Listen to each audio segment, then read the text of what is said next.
seminar on the politics of memory and the critique of transnational justice. This seminar is based on the David Scott's new book, Omens of Adversity, Tragedy, Crime, Memory, Justice. And this discussion-based seminar will be led by two presenters, by Dr. Thushara Hewage and Ahilan Kadirgamar. Dr. Thushara Hewage is an assistant professor of Anthropology at the University of Ottawa, and Ahilan Kadirgamar is a PhD candidate at the Graduate Center, City University of New York, and a member of the Collective for Economic Democratization in Sri Lanka.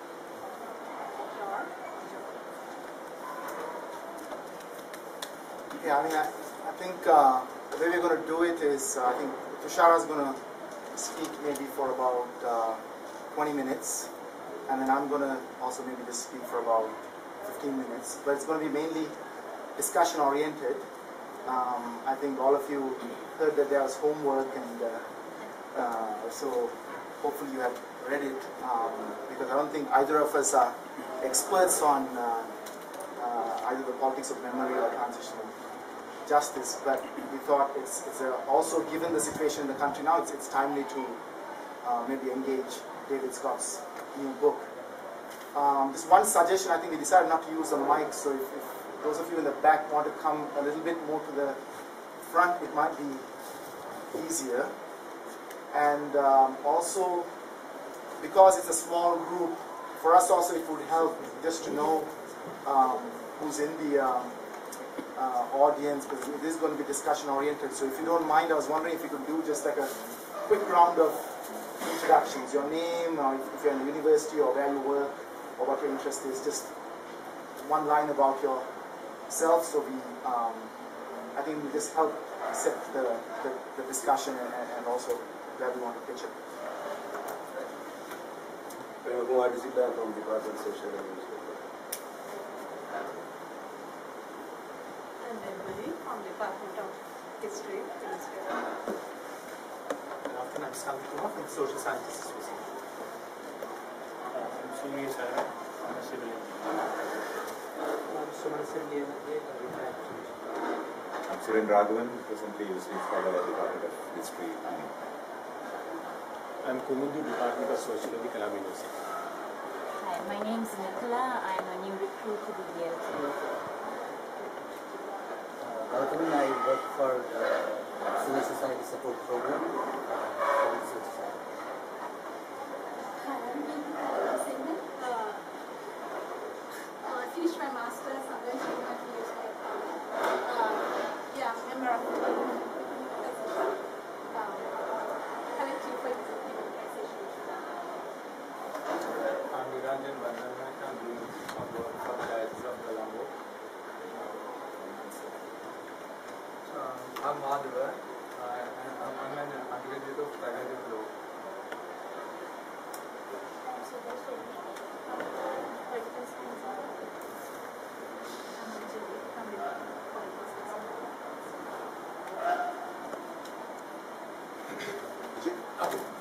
My name is Vijay. I work associated with the Collective for Economic Democratization.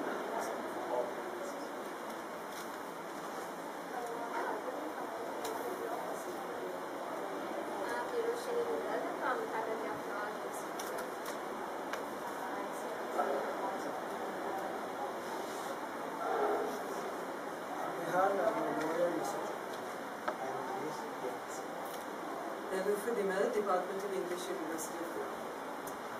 I'm I teach at Hewageis University.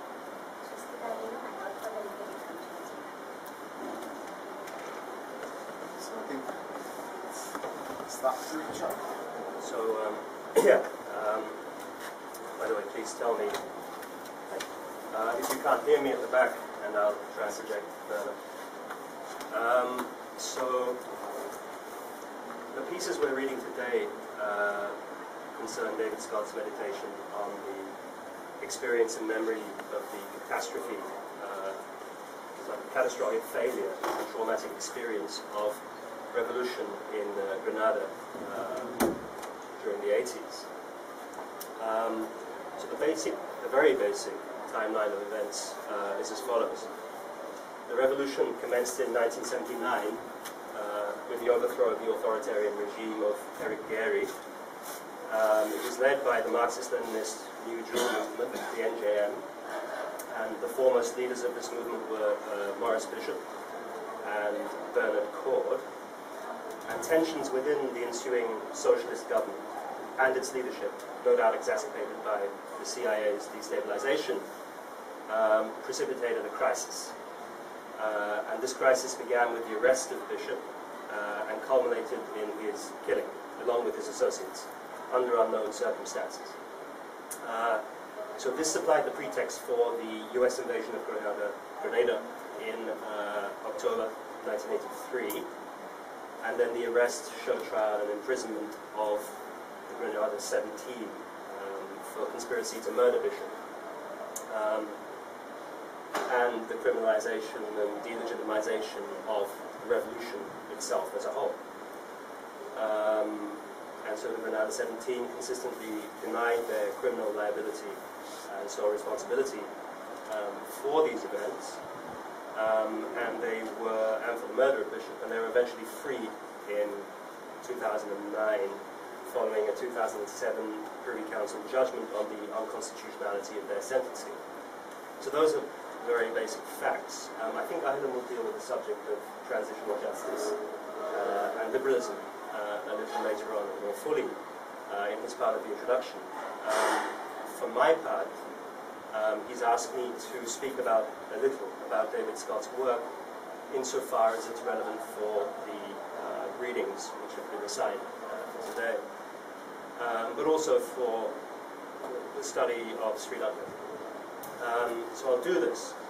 But I first want to foreground the idea of revolutionary time, which occurs in chapter 3 of one of the assigned readings. And this is a specific kind of generational experience of time, a relationship between past, present, future, common to those who lived during and found themselves through revolution. And so within the experience, the future was lived as a kind of horizon of emancipation, an expected horizon of emancipation, which was imminent in a present which was already superseding a past of oppression and suffering. And so Omens of Adversity deals with the consequences and suddenness, the consequences of the suddenness of the disappearance of that promise and of that temporal structure almost in its entirety following the US invasion of Grenada. So I want to come full circle by locating how this understanding of revolutionary time arises in Scott's work, as I think there's a bit more to it than these readings alone suggest. And so to do so, I'll need to outline some aspects of his earlier work. So, as I'm sure many of you are aware, Scott's earliest work was in the Anthropology of Sri Lanka. And his first book, Formations of Ritual, was an exploration of the location of Yakku and Yakku within the Sinhala Buddhist tradition. And what is most striking about that book is how Scott illuminates anthropology's uncritical reproduction of colonial concerns about Buddhism and about Sinhala Buddhism, especially in the equation of Yakku with demons and demonism and Yakku with exorcism. And after 1983, in the work of scholars such as Bruce Kapferer, these concepts underpinned deceptively compelling explanations for the ontological, culturally rooted character of Sinhala violence against minorities. In order to avoid this kind of ideological reproduction, Scott insisted that anthropology should be more conscious of its own status as a form of local knowledge, which investigated the historically constituted discourses of others using concepts such as culture. And these concepts had their own disciplinary histories, which themselves needed to be understood and investigated. So already in this earlier work, and in conjunction with other post-colonial work, we can see Scott's focus on the politics of knowledge production. which I think is part of the title of some subtitle of the event today. And there's also a concern with methodology. But it's not just a question of anthropology or any other discipline's endorsement of some externally located politics of left or right. It's also about the status of disciplinary inquiry itself as a form of discourse through which we apprehend and represent the world. So the world is not transparently available to us. It has to be mediated by concepts and so on. And so intellectual inquiry, disciplinary inquiry, constitutes a particular language of its own, with its own internal changing compulsions of objects and problematics related to shifting states. So Scott would say, and did say in that book, for example, that if we wish to study Sri Lanka critically, we have to be aware of a certain discursive inheritance. We have to ask how Sri Lanka has been paradigmatically constructed, constituted in previous academic work, through which disciplines, using which concepts, and with regard to what changing political commitments and events. So this concern with the strategic nature of critical inquiry was explored in Scott's second book, Refashioning Futures, published in 1999. Here he understands the context of intellectual work as a problem space, a field of ongoing moral argument about Sri Lanka, for instance, and of historically changing questions, the political stakes involved in asking those questions, and their answers. And so within this space, what is under discussion in Sri Lanka, singular Buddhism, etc., are not in dispute. But what is argued over are what kinds of questions one should ask about them. And because problems are not timeless, questions change. And because the political ideological stakes involved in asking questions are never static too. So Scott's own problem space in Refashioning Futures, in this second book, is relevant for our concerns today. And this is a moment that he termed post-Bandu, and we might call it post-revolutionary time. And it's characterized, on his account, by an exhaustion of third world, anti-colonial, and secular modern state socialist projects, and by a loss of faith in the progressive realization of the political community of the nation. And a certain questioning as well of the political vocabulary which underpinned, which undergirded that kind of anti-colonial state project. And so in this book he observes how anti-colonialism's political vision still continues to animate post-colonialism's questions, its critical strategies. Primarily in a kind of romantic anti-colonial narrative of emancipation, which framed post-colonialism's conceptualization of colonialism and its legacies as an object to be overcome, and directed its recovery of subaltern agency and resistance to an extractive power. So while of course vital to a range of contemporary activist strategies, Scott argued that this emphasis on agency, on resistance, no longer held the same kind of critical, discursive purchase on what he understood as the post-colonial present, as a certain kind of impasse. And so instead, in this series of essays, he pursued a different strategy, rehistoricizing the Sri Lankan past to investigate how colonialism had actually constituted fundamental aspects of Sri Lankan political modernity, most fundamentally the categories of majority and minority. And so his most recent work, most notably Conscripts of Modernity, has again explored the intimation that an attunement to tragic time more accurately characterizes this impasse of the post-colonial present, in which old horizons have evaporated and new ones are still emerging. So I focused here on Scott's evaluation of the intellectual consequences for post-colonialism of the dissolution of Romantic and revolutionary time. And Scott's suggestion is that although we ourselves may not belong to a revolutionary generation, and we may have no lived experience of revolution, our political concepts seem to comport more with that earlier epoch.